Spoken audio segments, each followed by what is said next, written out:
भाई मैं तुम्हें एक और एग्जांपल देता हूँ नेशनलिज्म का। तुम देखना कभी गलती से भी इंडिया और चाइना के वॉर की बात स्टार्ट हो जाती है तो तुम देखना जो इंडियन नेशनलिस्ट लोग हैं बोलेंगे फाड़ देगा India best country, India so ready for China. भाई भगवान ना करे कभी चाइना से वॉर हो, क्योंकि जिस दिन हो गई ना तुम्हारे तो घर में घुसेगा गांड पे ऐसे सोटे बजाएंगे ना भाई चाइना वाले, तुम तो आंख बीच के चोरी चाइनीज में सॉरी बोलना सीख लोगे। Show show show show show gate पे जैसे आए वो show show show show sorry बोलना सीख लोगे चाइनीज में। मजाक नहीं कर रहा, मैंड्रीन में सॉरी लिखवा लोगे घर के बाहर। भाई कितनी आ गया चाइना, तूने हमसे देखा है? India is so ready for China. समय रहना की ह्यूमर के लिए तो रेडी नहीं है इंडिया, बहन चोद चाइना के लिए रेडी है। तुम जब भी भाई किसी से वॉर पे जाने की बात करो ना तो देखना जिससे तुम वॉर पे जाने की बात कर रहे हो तुम उनसे किस चीज में अच्छे हो, और जब आंसर हो किसी में भी नहीं तो समझ लो तुम वॉर में भी नहीं। अबे डिल्यूजनल मत हुआ करो, रियलिटी में जियो। जय हिंद दोस्तों, मेरे चैनल डिफेंस डिस्कशन में आप सभी का स्वागत है। दोस्तों, मैं किसी की आलोचना के लिए, किसी को ट्रोल करने के लिए कभी वीडियो नहीं बनाता हूं, ना मुझे शौक है। मैं मुद्दा उठाता हूं, मुद्दे पर एक्सपर्ट से बातचीत करता हूं। लेकिन आज मुझे किसी को ट्रोल तो करना है। अगर कोई इंडियन आर्मी को ट्रोल कर रहा है, हम इंडियंस को ट्रोल कर रहा है, तो मुझे लगता है कि हमें उसे ट्रोल करना चाहिए, उस मुद्दे पर बातचीत करनी चाहिए। जिस भाई साहब को आपने सुना जो कार में बैठा है, मस्त जिंदगी जी रहा है, वो जो आकर ज्ञान दे रहा है कि भाई चाइना के साथ लड़ोगे तो इंडियन आर्मी ना जाने देशभक्ति कहां चली जाएगी। भाई, जब तुम पैदा नहीं हुए थे इंडियन आर्मी ने पाकिस्तान के 2 टुकड़े कर दिए थे। दूसरी बात मैं आपको बता दूं, 1962 की बात तुम कर रहे हो ना, 1967 का भी एक युद्ध हुआ था। शायद तुम्हारे स्कूल में, तुम्हारी किताबों में उसे पढ़ाया नहीं गया होगा। 500 से ज्यादा चीनियों को मौत के घाट भारतीय सेना ने उतार दिया था और चीनियों को भागने का रास्ता नहीं मिल रहा था। रही 1962 की बात, तो भूलना मत कि हमने पीठ नहीं दिखाई थी। पीठ नहीं दिखाई थी भाई साहब, लड़ रहे थे, सीने पे गोली खाई है, पीठ पीठ नहीं दिखाई हमारे जवानों ने। और कई जगह तो ऐसी थी जहां हमारे 40-40 जवान पाक चीन के 5-5 हजार जवानों पर भारी पड़े थे। चलिए, 1967 के बारे में शायद आपने नहीं पढ़ा होगा, तो मुझे लगा कि थोड़ा सा ज्ञान जो है मैं आपको दे दूं कि नाथुला में 1967 में क्या हुआ था। 400 चीनी सैनिकों को भारतीय सेना ने ढेर कर दिया था, लेकिन शायद वो आपको किताबों में नहीं पढ़ाया। ये वक्त था जब 1962 की जंग दोस्तों खत्म हो चुकी थी, और फिर 1967 आते आते नाथुला के आसपास चीनी सैनिक एक जमा होने लगे थे।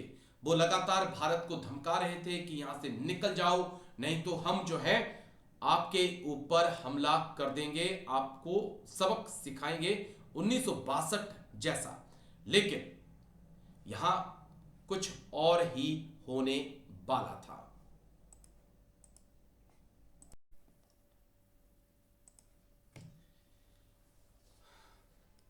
तो दोस्तों, 62 की जंग के बाद चीन ने 1967 में फिर से वैसी ही हिमाकत की, लेकिन इस बार उसको मुंह तोड़ जवाब दिया गया।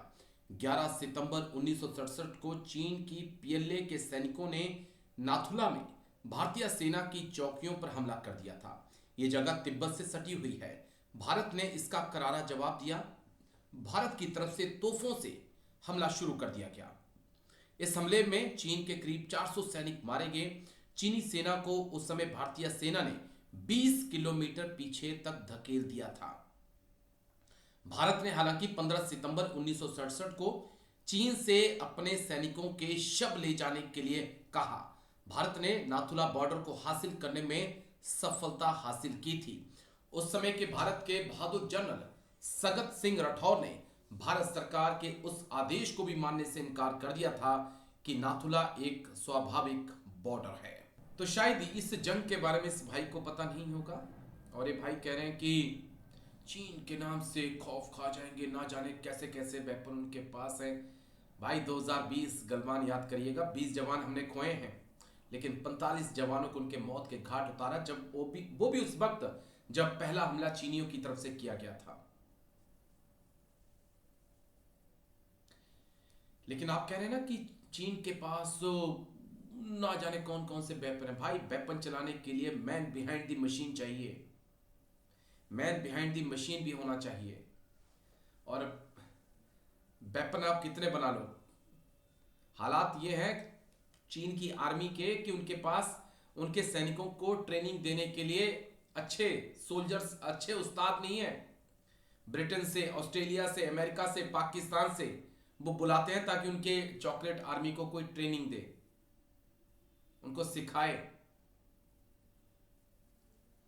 बात करते हैं इंडियन आर्मी की, ऐसे लोगों के खिलाफ सख्त कार्रवाई होनी चाहिए। तो दोस्तों यही है, जो जिसका दिल करता है कैमरा उठाता है और इंडियन आर्मी को भला बुरा बोल के चला जाता है। ऐसे लोगों के खिलाफ कार्रवाई जरूरी है। और इस भाई को बताइए कि भाई ऐसा नहीं है, 1962 के बाद 1965 हुआ, हमने वो भी जीता, 1967 जीता, उसके बाद हमने 1971 जीता जहां पर पाकिस्तान के 2 टुकड़े कर दिए, वो भी उस वक्त जिस वक्त अमेरिका उसके साथ था। उसके बाद ऑपरेशन सियाचिन 1984, ऑपरेशन कारगिल, और सीआई में जिस आतंकवाद के पीछे चीन और पाकिस्तान है, वो आतंकी सरहद पे घुसते ही आज हुरों के पास जाते हैं। गाड़ी में बैठकर भाई साहब बात करना बहुत आसान है मेरे भाई, बहुत आसान है, बहुत आसान लगता है। प्राइवेट जॉब होगी आपकी, हो सकता है माँ बाप का पैसा हो, बहुत आसान लगता है। बेटा पता तब चलता है जब -40 डिग्री में ना जाके खड़े होते हैं, जहां ऑक्सीजन में नहीं मिलती सांस लेने के लिए, पता वहां चलता है कि जिंदगी क्या है और सेना की ड्यूटी क्या है। जब गोली सामने से आती है ना, तब एहसास होता है कि जिंदगी की कीमत क्या है। यहां पर कार में बैठकर इंडियन आर्मी को उल्टा सुल्टा बोलना बहुत आसान है, लेकिन कभी जाना, हिम्मत हो तो कभी भर्ती होकर दिखा देना और नहीं तो अग्निवीर ही बनकर दिखा देना, पता चल जाएगा। 4 साल की नौकरी कर लेना भाई, पता चल जाएगा। जब 5-7 किलोमीटर की रेस होती है ना, यहां से निकला पसीना ना पीछे पिछवाड़े से होता हुआ सॉक्स में घुस जाता है, तब जाकर सोल्जर बनता है। गाड़ी के शीशे बंद कर कर और एसी चलाकर ज्ञान देना बहुत आसान है, तब जाके सोल्जर बनता है। और हर किसी के बस की बात नहीं होती है कि वो सोल्जर बन जाए, ठीक है। तो सैल्यूट करो उन जवानों को जो सरहद पे खड़े हैं और जिनकी वजह से तुम सो रहे हो। अगर वो जिस दिन ना होंगे ना, तुम्हारी जगह जिस गाड़ी में तुम बैठे हो, चाह ची चूं चला रहा होगा कोई गाड़ी ये, या इस्लामाबाद का कोई खान साहब बैठा होगा यहां पर। तो शुक्रिया दोस्तों, ऐसे लोगों को इसी प्रकार से जवाब देना बहुत जरूरी है। शुक्रिया आप सभी का।